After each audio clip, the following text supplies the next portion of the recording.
Hello everyone. आज की इस वीडियो में मैं आपको बताने वाली हूँ क्लास 10 यूपी बोर्ड के एग्ज़ाम के बारे में। 24 फरवरी यूपी बोर्ड हिंदी का एग्ज़ाम है, सुबह की शिफ्ट में, मॉर्निंग की शिफ्ट में। उसके लिए मैं आपको एक छोटा सा हिंट देने वाली हूँ। सारे पूरे पेपर का एक बार आपको पैटर्न समझाने वाली हूँ कि भाई किस किस फॉर्म में क्वेश्चन आएंगे, और आपको इंपॉर्टेंट चैप्टर भी बताने वाली हूँ कहाँ कहाँ से आप लास्ट मोमेंट पर आप याद करें। सबसे पहले बात करते हैं एमसीक्यूज़ की। आपके 20 एमसीक्यू आएंगे, ठीक है। 20 एमसीक्यूज, इनको आप इस तरह से याद कर सकते हैं। 1 से लेकर 10 तक जो एमसीक्यूज आते हैं वो आते हैं रचना, लेखक, विधा, ये पूछी जाती है। लेकिन उससे आगे 11 से लेकर 20 तक आपके जो एमसीक्यू बनते हैं वो बनते हैं आपके व्याकरण से। व्याकरण में किस चीज़ के? एक तो रस के, छंद, अलंकार, आपके समास, आपकी विभक्ति, आपके सर्वनाम, वाच्य, वचन, वाक्य, इनसे आपके आगे के 10 एमसीक्यूज बनते हैं। उसके बाद आपका आता है फिर गद्यखंड। उसके बाद आपका आता है फिर गद्यखंड। गद्यखंड में मैं आपको इंपॉर्टेंट चैप्टर बता रही हूँ। अगर आपने नहीं पढ़े हैं चैप्टर तक, आपको समझ में नहीं आ रहा है, तो केवल आप ये चैप्टर्स पढ़ सकते हैं।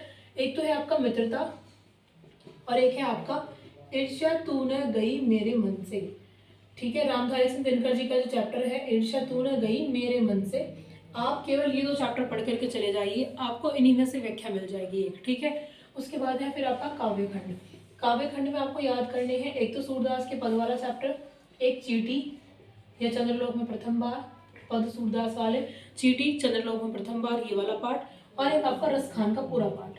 केवल आप इन 3 चैप्टर्स को पढ़ जाइए, इन्हीं में से आपको एक व्याख्या कल देखने को पेपर में मिल जाएगी। उसके बाद बात करते हैं संस्कृत की।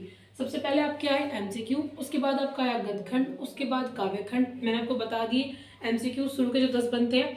अगर आपके मॉडल आपके पास है, किसी भी प्रकाशन का सही, किसी का भी मॉडल आपके पास है, आप उसमें से रचना विधा पढ़ लो, वहाँ से आपके लग जाए तो ठीक है, नहीं लगे तो भी कोई प्रॉब्लम नहीं है। उसके बाद 10 क्वेश्चन जो हैं वो ग्रामर के हैं, बिल्कुल बहुत इजी लेवल के क्वेश्चन आएंगे आपके। जैसे हास्य का स्थायी भाव क्या होता है, इस तरह से। छंद है, अलंकार है, छोटे छोटे क्वेश्चन आएंगे आपके। जैसे अलंकार में पूछ लेगा आपको, कोई भी 2 लाइन देगा कि कौन सा अलंकार है इसमें, या ऐसे पूछ लेंगे कि जने हूँ जानो मने हूँ मानो, कुछ अलंकार में आते हैं उत्प्रेक्षा में। ठीक है, मैं इस वीडियो को इसलिए बना रही हूँ आज लास्ट मोमेंट पे, ताकि आपको समझ में आए कि पेपर सेट कैसे होगा। तो गद्यखंड में आप मित्रता और ईर्ष्या तू न गई मेरे मन से पढ़ जाइए। काव्य में 3 चैप्टर्स मैंने आपको बताए।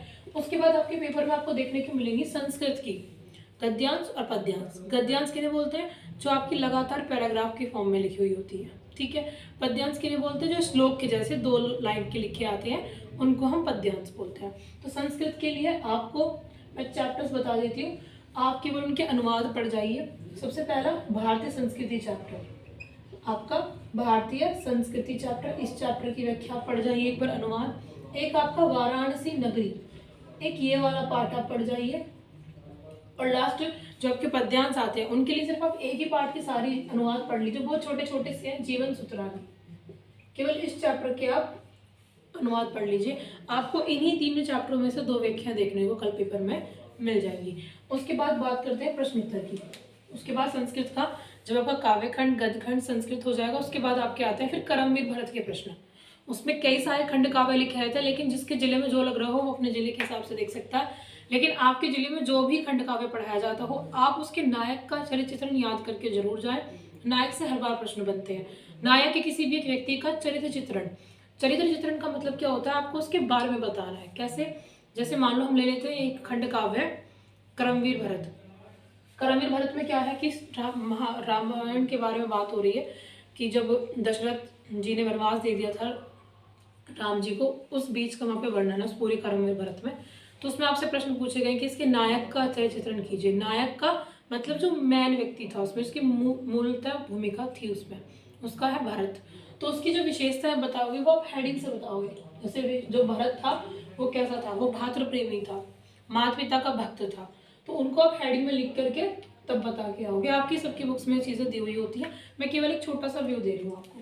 तो खंड काव्य में आपको जो याद करना है वो आपको नायक का चरित्र चित्रण याद करना, आपको उसी से क्वेश्चन मिल जाएगा, या फिर उस खंड काव्य का आपको सारांश लिखने के लिए आ जाएगा।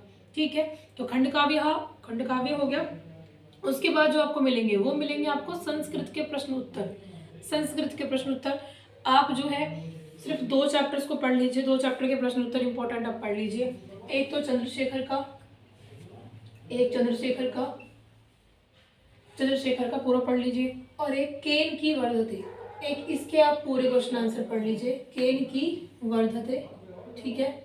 एक वीर केन पूज्यते, ये वीर वाला जो चैप्टर है आपका, इनके आप छोटे छोटे प्रश्न उत्तर पढ़ लीजिए आप, क्योंकि आपके 4 प्रश्न उत्तर आएंगे, उनमें से कोई से आपको 2 करने हैं, वो आप इजीली कर लोगे। इन्हीं 3 चैप्टर से आपको मिल जाएंगे प्रश्न उत्तर भी देखने के लिए। आपका एक श्लोक लिखने के लिए आता है, तो आपके इस पेपर में ना दिया गया हो, एक श्लोक आप याद करके जाएं, एक श्लोक लिख करके आओ, 2 नंबर में आएगा आपका। तो आपके प्रश्न उत्तर हुए, श्लोक हुए। उसके बाद जो आपका आता है वो है आपके पत्र। पत्र आपके इस तरह से लिखने के लिए आएंगे, आवेदन पत्र आएंगे लिखने के लिए। औपचारिक भी आ सकते हैं, अनौपचारिक भी आ सकते हैं। कि एक पत्र उन्होंने औपचारिक दे दिया, एक अनौपचारिक। औपचारिक कैसे होते हैं कि आपको अपने प्रधानाचार्य को अपने विद्यालय में कुछ खेल सामग्री मंगाने के लिए पत्र लिखना है। अनौपचारिक कैसे होते हैं कि आपको अपने जन्मदिन पर अपने मित्र को बुलाने के लिए उसे पत्र लिखना है, या फिर आपके मित्र का जन्मदिन है, आपको उसको बधाई देने के लिए पत्र लिखना है। उन्हें बोलते हैं अनौपचारिक, मतलब जो आम इंसान आपस में लिखते हैं एक दूसरे को बधाई देने के लिए, शुभकामना देने के लिए, ये होते हैं अनौपचारिक। लेकिन जो प्रधानाचार्य को या फिर किसी भी अखबार के संपादक को इनको लिखे जाते हैं, उनको हम बोलते हैं अनौपचारिक, और बाकी को बोलते हैं अनौपचारिक, ठीक है। अनौपचारिक जो हम नॉर्मल अपना कॉमन बधाई देने के लिखते हैं वो होता है। औपचारिक जो हम प्रधानाचार्य, किसी भी पत्र के संपादक या फिर किसी स्वास्थ्य अधिकारी को इनको लिखते हैं, उन्हें बोलते हैं औपचारिक पत्र। ये हुआ।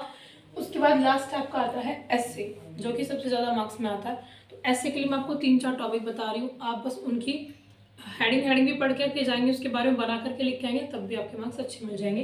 तो टॉपिक्स हैं, सबसे पहला है प्रदूषण, ठीक है। उसके बाद दूसरा पॉइंट है आपका भ्रष्टाचार, तीसरा है आपका आतंकवाद, तीसरा पॉइंट है आपका आतंकवाद, और चौथा पॉइंट है आपका विज्ञान, विज्ञान वरदान या अभिशाप, विज्ञान वरदान व अभिशाप।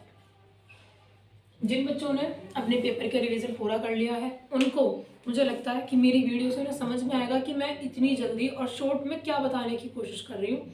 मैं आपको टू द पॉइंट चीज़ें बता रही हूँ कि अगर आपने लास्ट में बिल्कुल आप अभी 1-2 दिन पहले अपने हिंदी को पेपर को लेकर सीरियस हुए हो, उससे पहले अपना पढ़ना शुरू किया है, तो अगर आप इन टॉपिक्स को भी पक्का कर जाएंगे अपना, तो मुझे लगता है कि आपको कल पेपर में बैठने के बाद लगेगा कि मुझे पेपर सारा सही आता है, ऐसा कुछ चीज़ नहीं है पेपर में जो मुझे ना आती हो, ठीक है। और हाँ, इस वीडियो में मुझसे भी एक क्वेश्चन छूट गए आपके, वो है आपकी जीवनियाँ।